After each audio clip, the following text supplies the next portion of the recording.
Hi, welcome to the Resources Roadhouse. I'm Wally Graham. I'm with Matthew Longworth, who's CEO of Metalicity. Matthew, there's been quite a lot of activity both on the corporate and on the exploration front for Metalicity of late.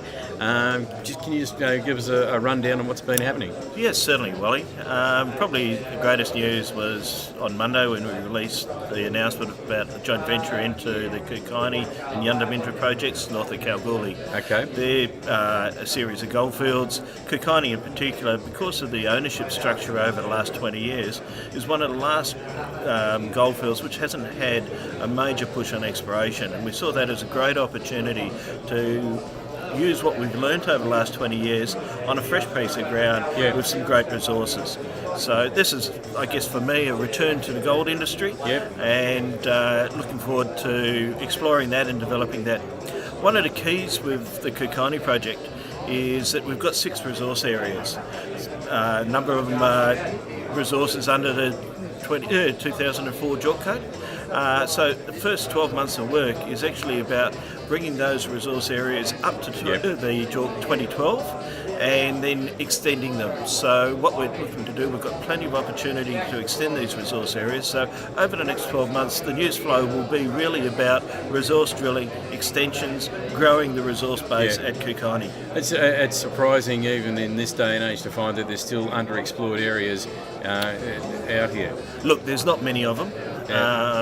And basically since 1992, when Orient Wells operator at that time, Consolidated Resources, went into administration due to Davyhurst, it's been in private hands and then was in Next Metals for the last few years. So over the last 7 or 8 years I've been keeping my eye on this project, and it's taken quite a while to understand it and then get to the stage where we're actually able to farm into it, as we announced. Okay, and more on the exploration front, there's another project area? Yes, look, what we call the Patterson and Fraser Range project areas.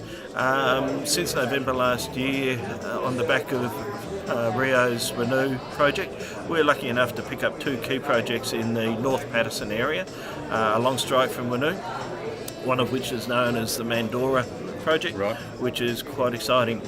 We then carried out a structured targeting exercise on the Patterson, because we realised the Patterson continues all the way down to the West Musgraves. South of Kintyre, it basically had very little pegging, very little exploration. If you want to find places which are very underexplored, yes, they're remote, but today with the new roads and transport, it's easy to get into these. Certainly opening up a Tropicana has opened up the northern area or the southern area.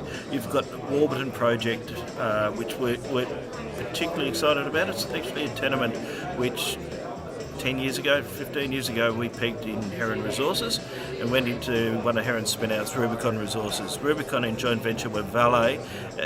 2008-9, when the GFC came along, Vale stopped exploring and it's languished ever since.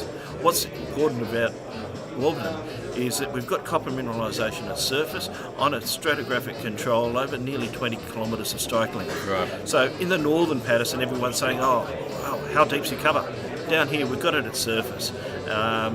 Great project, had a fair bit of interest in it, so we're looking to find a home, a joint venture home for some of these projects, so that they will advance over the next 5 to 10 years. And the way I look at it, it's a bit like Independence Group.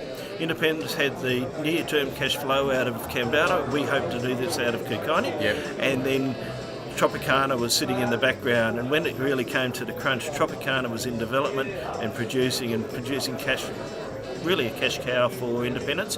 We're hoping the same with these projects. At least 1 or 2 will end up mines in the next 5 to 10 years. Well, I suppose if you're going to be in such a remote area, as you put it, having a neighbour such as Rio, that's quite reassuring as well.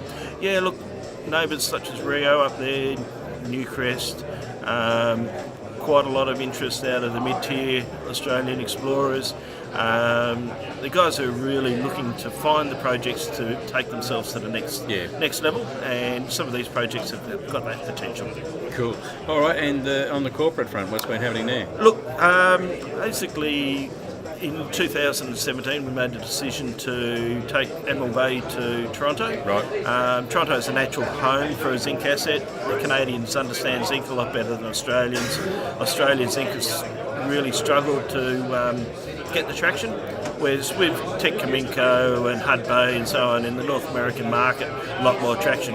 Unfortunately, that also coincided with legalisation of marijuana, and it would be fair to say that the Canadian markets have turned to pot. As I said in my presentation, my parents always warned me about drugs and they were no good, but I didn't really understand that it was going to affect my business career such as this. Yeah, that's it.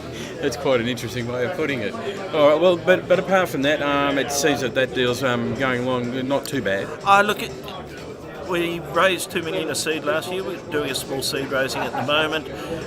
We're starting to see some green shoots in Canada.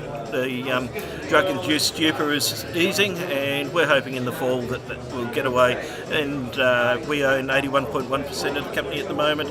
That will decrease with the listing, but we also have some money coming in as part of the sale agreement upon listing. No worries. Well, it seems like there's going to be a lot of news flowing out from Metalicity, Matthew. So we look forward to bringing you as much as that we can at the Resource Roadhouse. Thank you very much, Wally. Cheers. Thank you.